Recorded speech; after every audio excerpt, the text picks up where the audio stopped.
So, pragmatically, I and others who invest in real estate have tried to get a meeting to figure out what's rhetoric and what's policy. So far, for me, it's been crickets. I think it's a mistake on his part. I'm a rational person. I'm only interested in one thing, and I think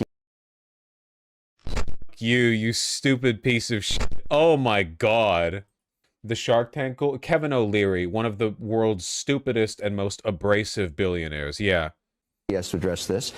I get it what he's doing on the rhetoric, everything for free and rents don't go up. What happens on new builds? We need to build a new building. So let's say we need 20% more affordable housing. Love to invest in that. So we go to the debt and we go to the equity markets to do that. So my simple question to him is, look, I understand what you're trying to do and you got to get elected, but... Perfect example right here, by the way, of the problem with how these things are done typically and the reason why they so often don't get done. How do we build a bunch of new houses? Well, you got to go to the equity markets for that.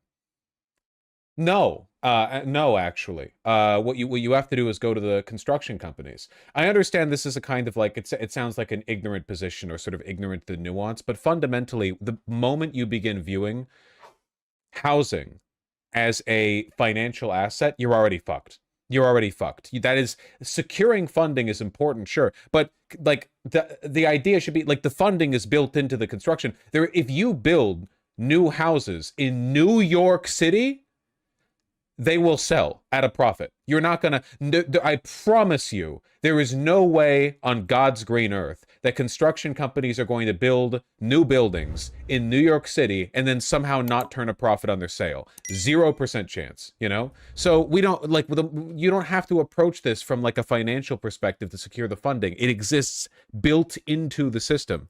I think it's okay if this guy leaves New York. This guy's fucking Canadian. Tell me how you're gonna do this. I got to put $50 million into a... Oh, he's not even a billionaire? I thought he was a billionaire. ...building to build it, just to get it going. And the market's going to want probably somewhere between an 8 and 11% return on the construction financing. And then when I stabilize it, they'll be happy with 7-8% return. You're telling me I have to have frozen rent rates, even going into 3% inflation. How am I going to be able to raise any money for a new build? The rent freezes for the pre-existing construction. Rent freezes apply to the housing that it only applies to a specific collection of housing. It doesn't apply to all new builds. Not just me, anybody. How can anybody, including you, by the way, you Mr. Free for Everything guy, how are you going to get that money out of the market when the return is negative? Now, what is the answer to that? Because people should ask themselves, how are we going to get a new building to live in or to have an office in or a store in the city of New York, which is in itself a country, when there's a zero return policy, a negative return policy? There isn't. On capital. Now, that's what's going on here. So if you're thinking of voting for this guy, you're going to continue to live in rat holes as they deteriorate, but worse.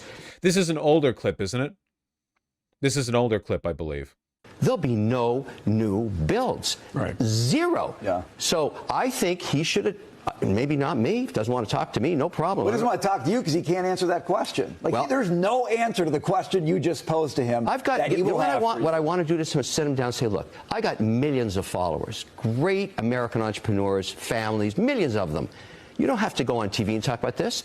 Come on my TV. Let's just record an interview together, and I'll post it. Pathetic. And you explain what you're going to do here to attract capital. I'm the first $1 million check. You know, to attract capital to New York City. Yeah, man, totally. That's what New York City needs capital-minded individuals, you know, because it doesn't have that under wraps already.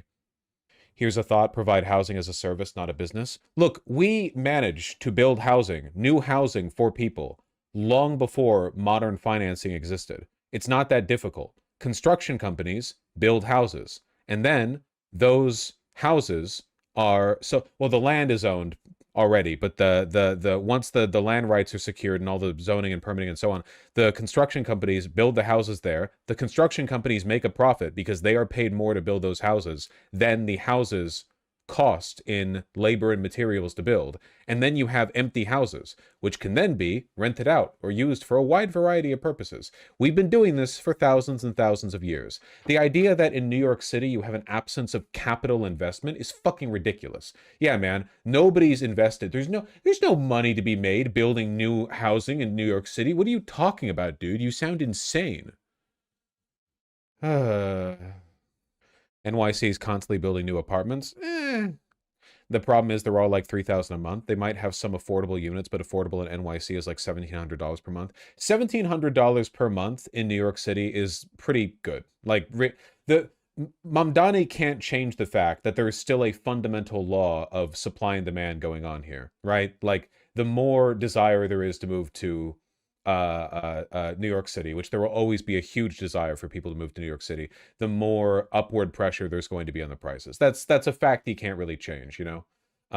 You can freeze the rent and sort of like forestall that process and try to keep it like somewhat affordable, but it's always going to be a fairly expensive city, which is fine, you know?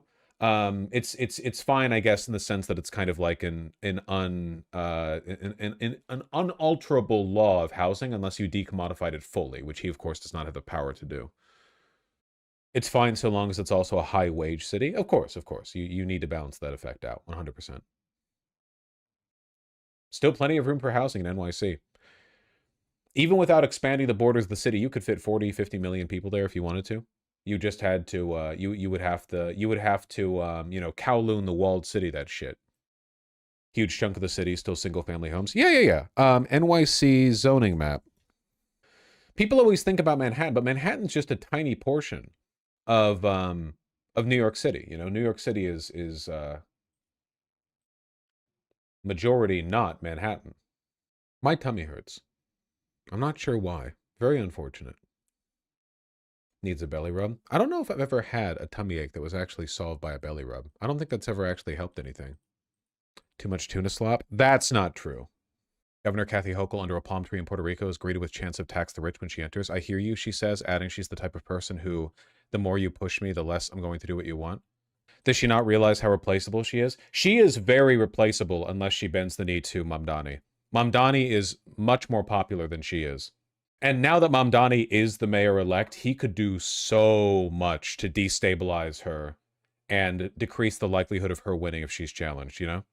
I hear you, but I'm the type of person, the more you push me, the more I'm not going to do what you want. Okay? So little lesson to all of our friends out there, but hey, labor is in the house, right? Labor in the house! I think she was trying to come across as, like, charming, you know? Like, don't bother me, come on. You know, but you... Like, I understand the intention, but the actual, like, textual meaning of what she provided us here was, I don't believe in democracy. Everything is up to my whim, you know? I feel like it was a joke that fell flat. I don't think that it was intended as, like, a serious rebuttal.